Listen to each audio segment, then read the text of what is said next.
Hey, Onion here, continuing playthrough of Final Fantasy XIV Online, Heavensward. We're in 3.0. We have 11 quests left of the main story, level 59 and 60. 2 more areas to get the ether currents for, and then we are done with Heavensward 3.0. Everything is text to audio, so we can enjoy the story without fumbling and reading and mispronouncing. Alright, enjoy, and here we go. The cave in which Matoya resides is situated on the southern edge of the hinterlands. In choosing the spot, my master desired privacy above all else. As such, the cave is extremely well hidden. You will not find it unless you know to look for it. We shall follow the road south until we reach a bridge. Rather than cross it, however, we shall ford the stream it spans, thence head straight until we arrive at the base of a bluff.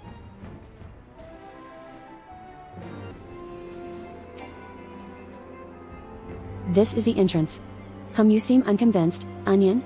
Well, that will only add to the surprise. A word of warning before we proceed: stubborn geniuses make poor hosts, and time will have done naught to improve my master's temperament. Doubt not but that there will be sentinels and traps both to deter unwanted guests. But we'll not be deterred, will we? Go on and touch the wall yonder.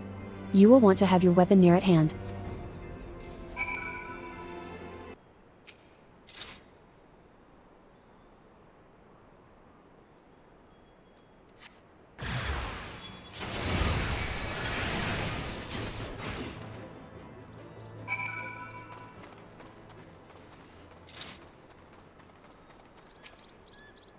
Those sentinels may suffice to discourage the average trespasser, but not the warrior of light. The way should now be clear.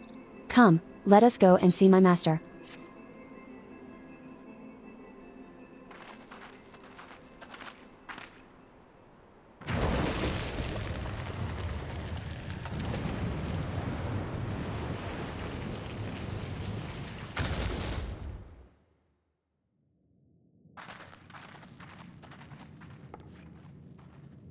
Don't you know it's rude to enter without knocking? The youth of today. No manners at all.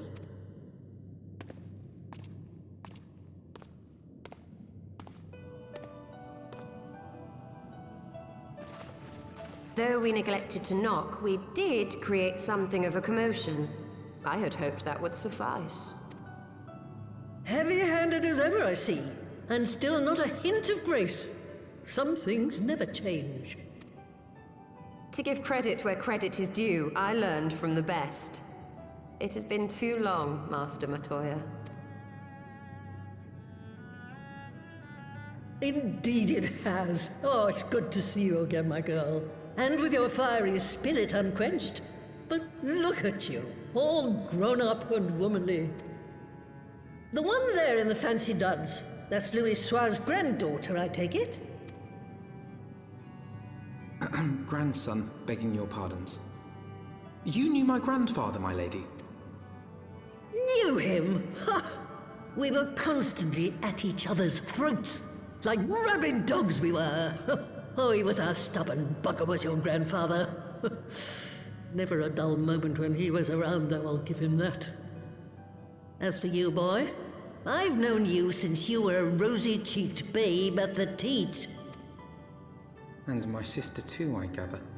May I say what an honor it is to meet you again, my lady? Spare me the hollow pleasantries, boy. I'll wager my remaining good teeth you didn't come to a forgotten corner of Eorzea to flirt with a wrinkly old woman. Now out with it. What is it you need of me?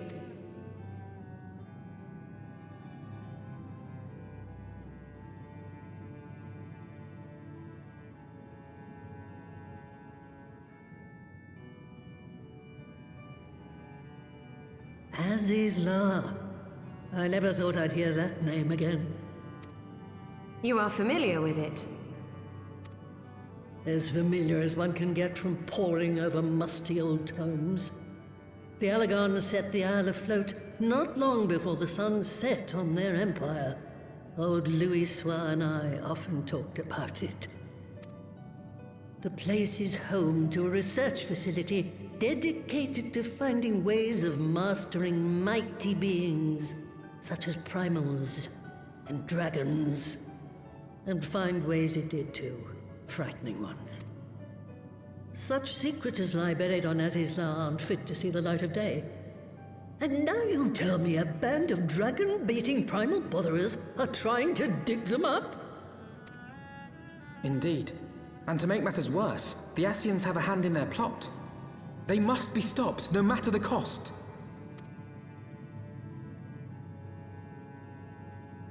I see. Very well. You will help us then? Truly?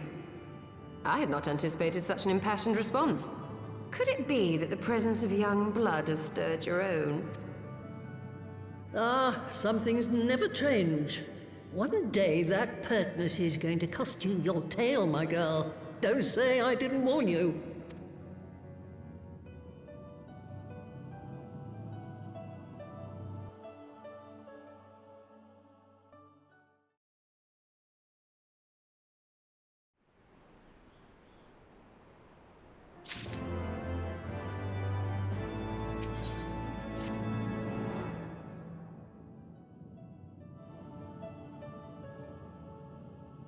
Twas some 50 years ago, shortly after Garlemald had brought all of Ilthabad under its rule. Faced with the threat of invasion, the people of Sharlayan scrambled about for a means to resist the Empire. For my part, I was tasked with developing an etheric converger. Ah, yes, a device which draws in ether and concentrates it to produce a destructive force. But as my research neared its end, it was denounced by the Forum, who claimed that my device was more likely to destroy us than our enemies. After that, they and I had a little falling out, and I decided to seal away all the fruits of my research, lest the dunder-headed ingrates reap any benefit. Ha! Petty, I know, but gods, it was satisfying. Do mine ears deceive? 'Twas you, was it not, who was so fond of saying that all knowledge exists to advance mankind, that how it is used depends on us? I don't remember. Perhaps. All right, yes. It was a pet phrase of mine. And that should give you a notion of how sick and tired I was of those spineless wretches of the Forum. All talk and no trousers, that lot. That's why I decided to remain behind, rather than join the Exodus. You may have had your disagreements with my grandfather, but upon that point, your minds were as one. With respect, Master, the fruits of your research should not be left to spoil. Will you share with us the secrets of the etheric converger? Aye, I will. All the information you need is contained in a tome I wrote on the subject, but you'll have to fetch it from the forbidden section of the Great Library. Ah, you were not exaggerating when you said that you had sealed it away.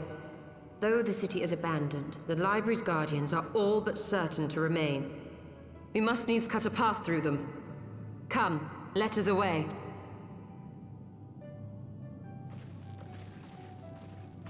Not so fast. You don't expect that you can just waltz on in now, do you?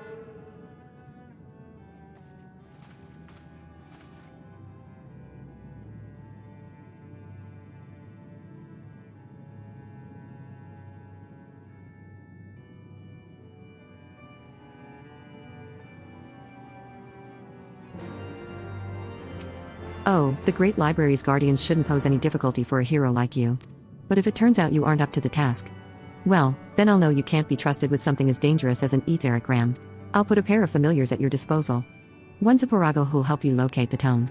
The other's that broom yonder, who'll let you into the library. Well, what are you waiting for? Introduce yourself, Earl.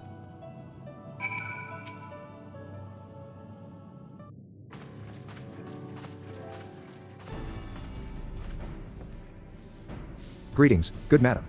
I am Broomsy, my lady's servant of some 50 years. May I say what an honor it is to serve you?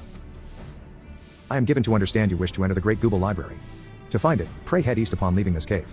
The building will come into view shortly after you reach the collapsed bridge. I shall go and fetch my fellow familiar on my way to the entrance. When your preparations are in order, pray come and meet me there. It will be my pleasure to unlock the door for you.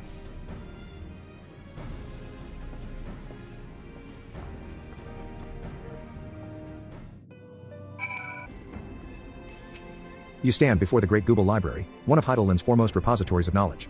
Alas, it has fallen into disuse since the Exodus some summers since. In all those years, its halls have welcomed not the coming of a single soul, its floors felt not the loving brush of a broom. Mine apologies, madam. Pray pay no mind to the dreams of a humble broom. You are doubtless eager to venture within and retrieve my lady's tome. I shall unlock the door at once. When you have what you seek, pray return to the cave and report to my lady.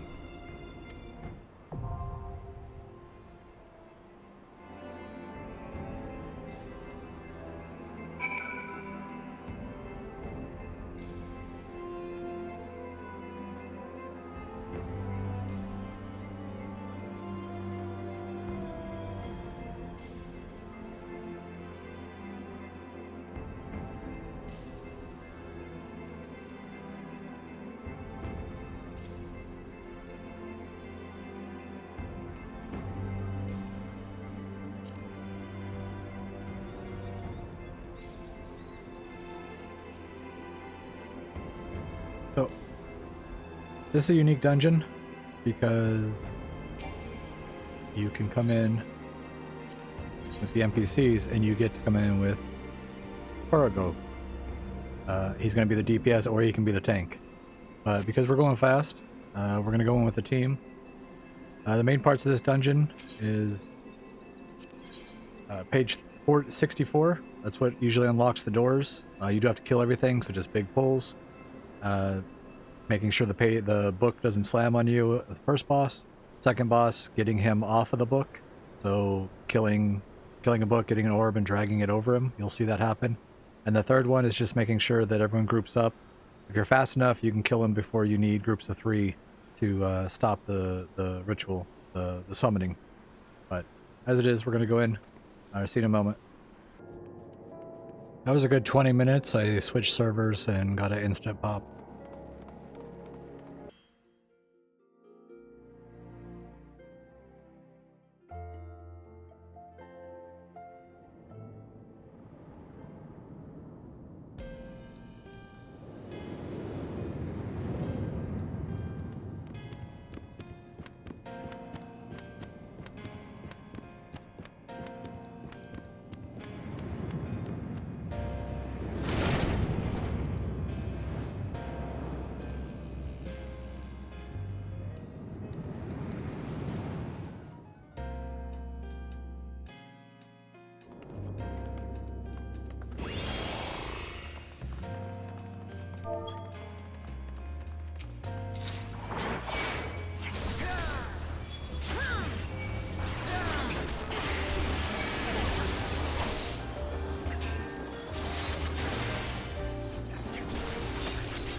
Hard, oil everywhere. You shall pay dearly, accursed mortals.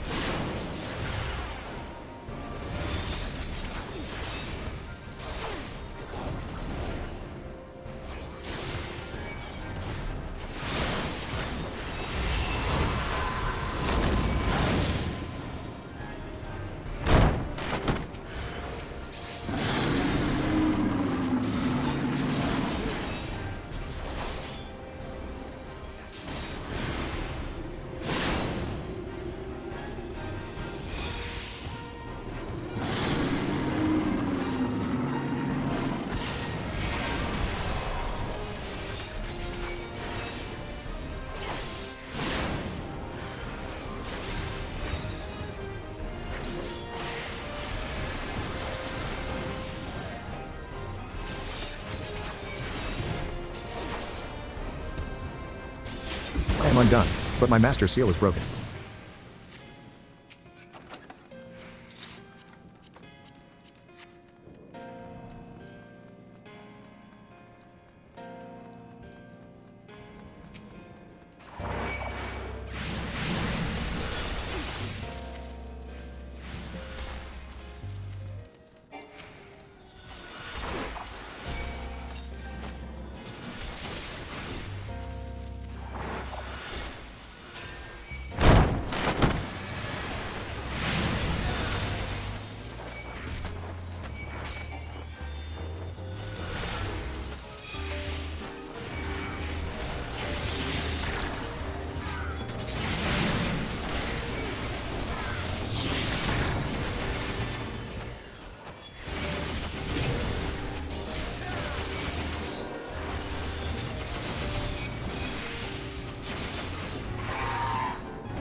So this is the tome.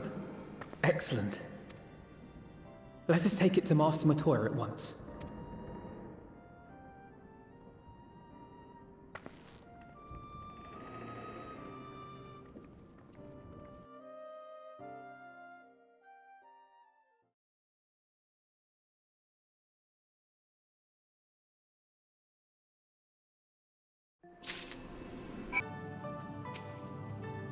I take it you found the tome. Well, let's see it, then.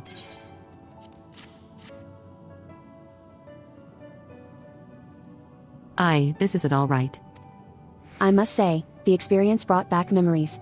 Just like the old days, you still send people into the thick of danger as if it were nothing more than a mundane errand. But we were able to accomplish our task thanks to Pero Rogo. He is an eminently capable familiar, a creation worthy of the great Master Matoya, and to simply witness him in action gave me a better understanding of arcane entities. Should the opportunity present itself, I should very much like to employ this knowledge for the betterment of mankind, create a new variety of carbuncle, perhaps. Don't get ahead of yourself, boy. Louis's grandson or no, it'll take another decade under me before you can call yourself a scholar, and a deal more than that to make you a scholar worth a damn. As you may have gathered, Master Matoya is not easily impressed. Indeed. Ahem. So, shall we examine the tome?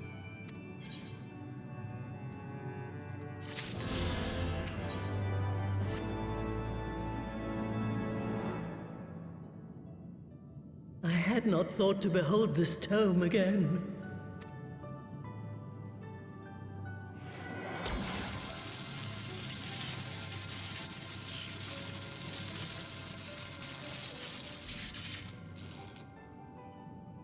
There. It is deciphered. Now your friend should be able to make sense of the contents. That said, it's one thing to understand the workings of the etheric converger, and another to actually make it work. You do realize how much ether is required? Sid is keenly aware of the energy dilemma. His airship is by no means large, and it can only bear a limited quantity of crystals. If only we had white auracite in the etheric siphon. Alas, Minfilia is missing along with both artifacts, and Moonbreeder is gone. Would that there were another ready wellspring of energy for us to draw upon. Why did it not occur to us before? We already have what we need. The Eye! It has been drawing ether into itself for as long as the Great Worms have lived. It is a veritable wellspring of energy. It might just suit our needs. But is this energy something that can be harnessed at will? I believe so, with the aid of the Azure Dragoon of Ishgard. Then it is settled. Let us return to the Holy See at once.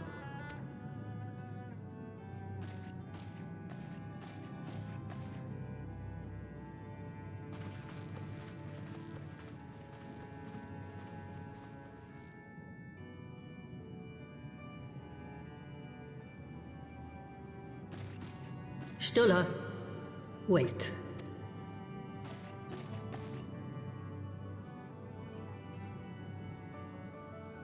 When did the light fade from your eyes? I might have known that it would not escape your notice.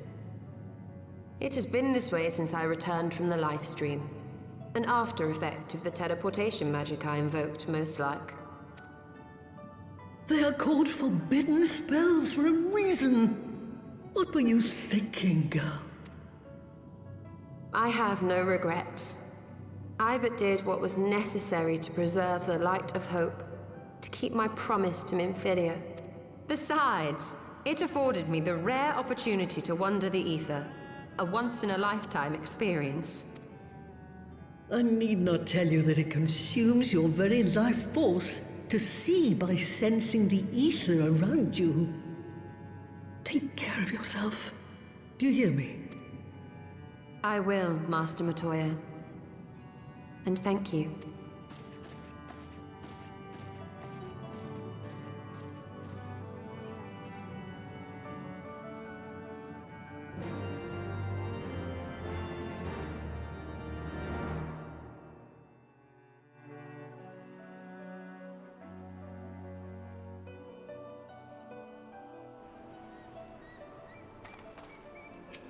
Thanks to your customarily heroic efforts, we now possess the knowledge to build an etheric ram.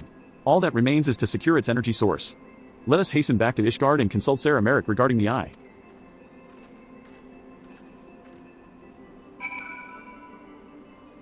Alright, I'm gonna pause here, see if I can get the currents done, and yeah, see you in the next one.